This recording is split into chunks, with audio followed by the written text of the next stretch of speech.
What do you do on Roblox? I dress to impress with my baddies.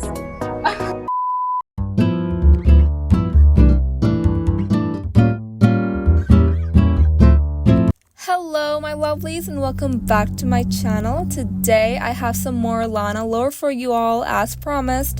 I recommend you watch part 1 of this series so this actually makes more sense to you. Anyways, let's dive in. Previously, we covered a bit of a backstory on Lana, who she was, and how she got involved in the DTI game. So, apparently Lana has a secret channel, and you can find this on her username account in Roblox, or you could even search it up. And I will be showing you certain clips from her channel. The first video is called The Awakening, where you can see a place that is red and pretty similar to the maze game. And there's also a creepy picture of a man, which is going to be very important and relevant later on. Anyway, so the very first video on her channel is titled 3 Rules. And it says that this is where you will be working. Rule number 1, don't tell them what we did to you. Number 2, don't tell them our plans. And rule number 3, do not escape.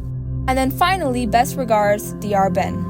You can watch in more detail from her channel, but to sum it up and to give you a bit of a backstory, Lana is a 26-year-old who was unemployed and very much desperately needed a job.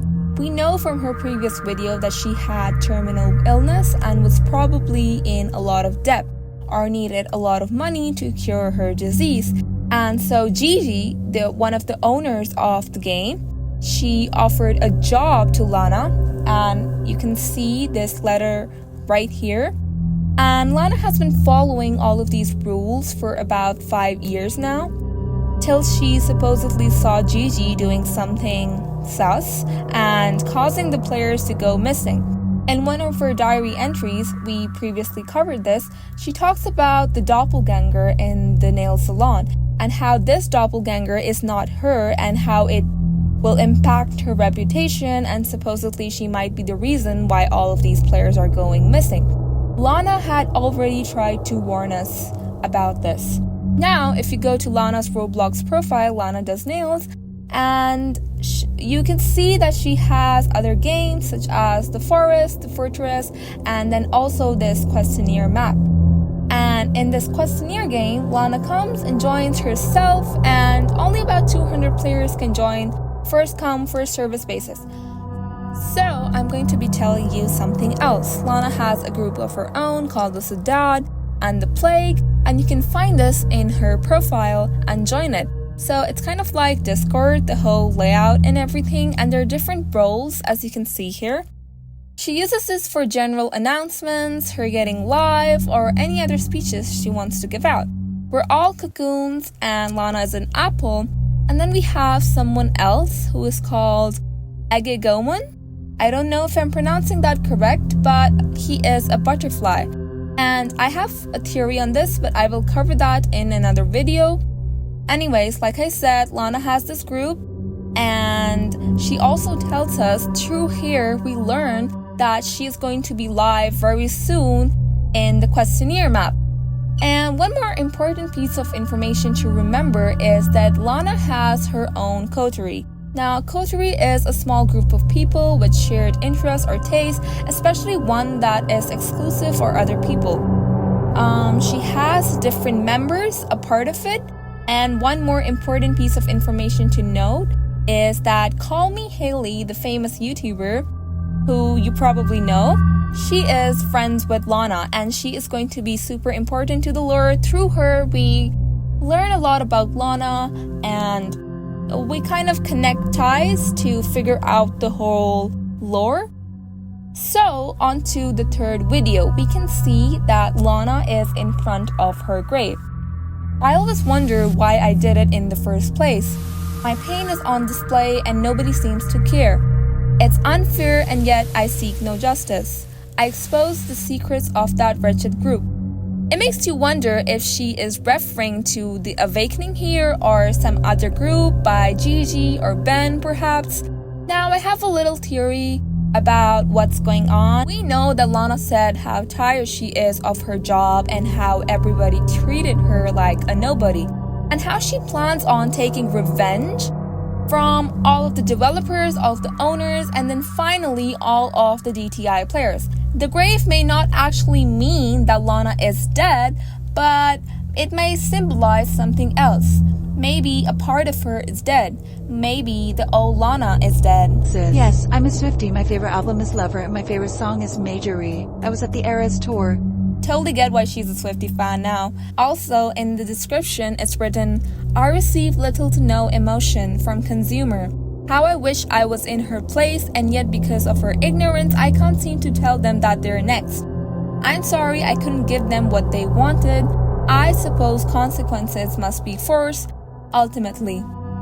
So, Lana announced that she would be live very soon for a questionnaire, and she messages Hailey actually, asking who she wanted as the bodyguard, and she chose Nelly.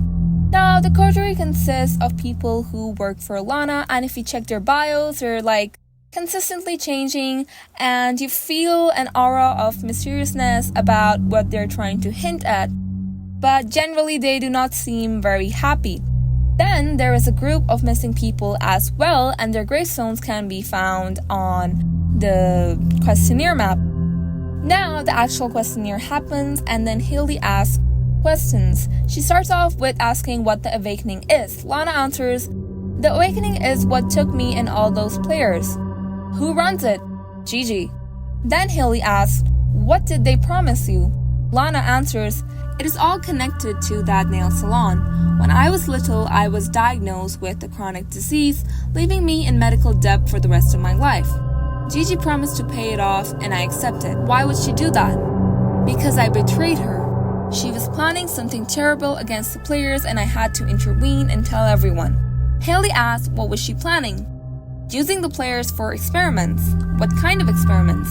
You see, Model Princess, who is, by the way, one of the players on the missing posters behind Lana in the nail salon, she went missing. I found her mutilated. She tried to implement a system into the runway using AI tech, not sure what. Basically, robots would help around. Did the same thing happen to those people on the missing posters? And then Lana says, yes. Then, sometime later, there was another questionnaire which had one of the coterie members, Sunny.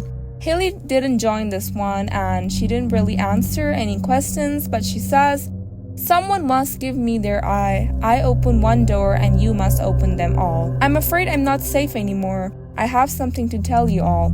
It's me running the awakening. And following that, the map slightly changes.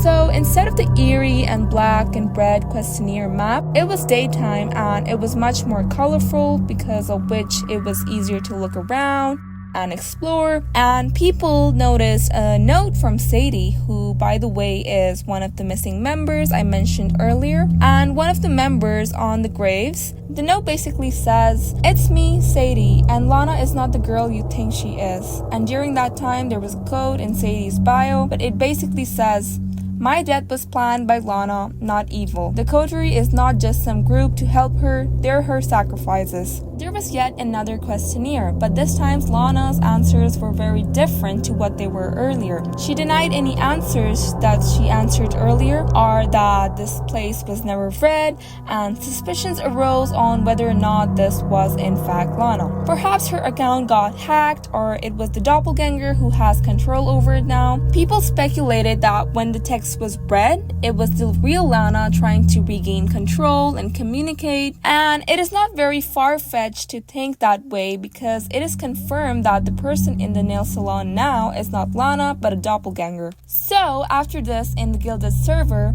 the Sadad Group, she announces that she sees a man in a dream and that he approached her, and then she just goes on and bullies Nelly a bit. Nelly saw this and put in her bio, am I really that ugly? Later on, Nelly joins a game, and then she says stuff like, I really regret joining the coterie, and even somewhat exposes Lana. And there's so many sacrifices. Everyone is so mean to me. I wish I was beautiful in Lana's eyes. I saw something I did not want to see. What sacrifices? Jayla, she had no eyes, and then she left. Then again, there was yet another questionnaire where Lana is being asked what she thinks of Nelly. No, I don't really like Nelly. I mean, I care for her, but really she serves no purpose other than being a laughingstock. Then Haley asked, did Nelly get in trouble for what she said? And it seems as if Lana doesn't know. For what? I did not hear about that. I will have a chat with her. Then she says, who are the missing people? Of course, Jisoo, Nicholas, and Jayla. You're forgetting someone. I did not forget anybody. What about Sadie? I'm afraid I've never met someone named Sadie before. This is speculated as not true because she is a missing person, and there's also a grave of her in the questionnaire map and other clues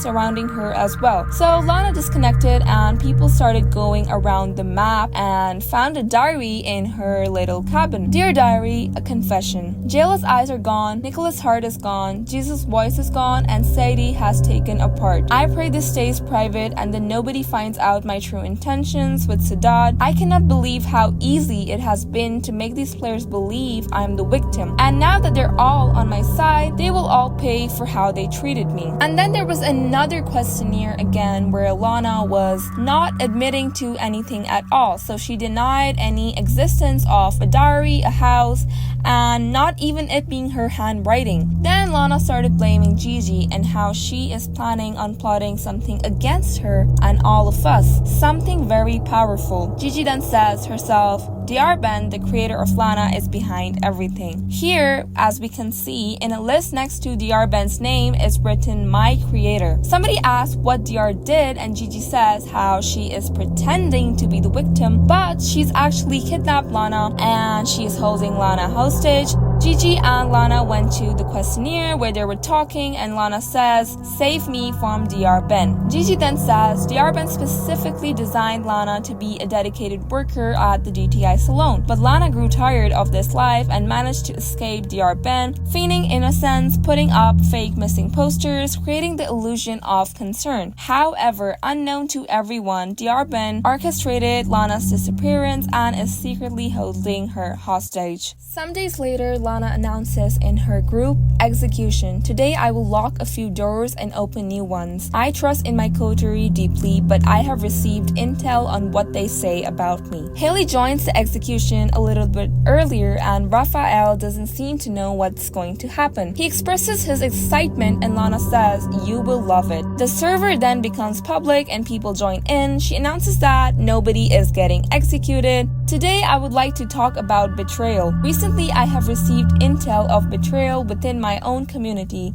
the coterie. However, actions have consequences. My dear coterie member Raphael, I know the lies you told people. Raphael says, I'm sorry, I don't know what you're talking about, and this goes as a reminder, these consequences will happen if you try to betray me. And then Lana goes on to just execute Raphael. We don't know if Raphael even did something or not, but Lana told us that nobody would get executed, yet she lied and did kill Raphael in the end, which makes you truly question her intentions and how trustworthy Lana really is. Then she says, I'm trying to start a rebellion and I cannot do that with traitors on both shoulders. This is not the last traitor in my coterie to go. Raphael changed his bio. I do not regret a word I said, although my death was cruel, I hope it was all worth it and they all believe me in the end. Now this was the end of the questionnaire and now Sadie's tomb was gone, especially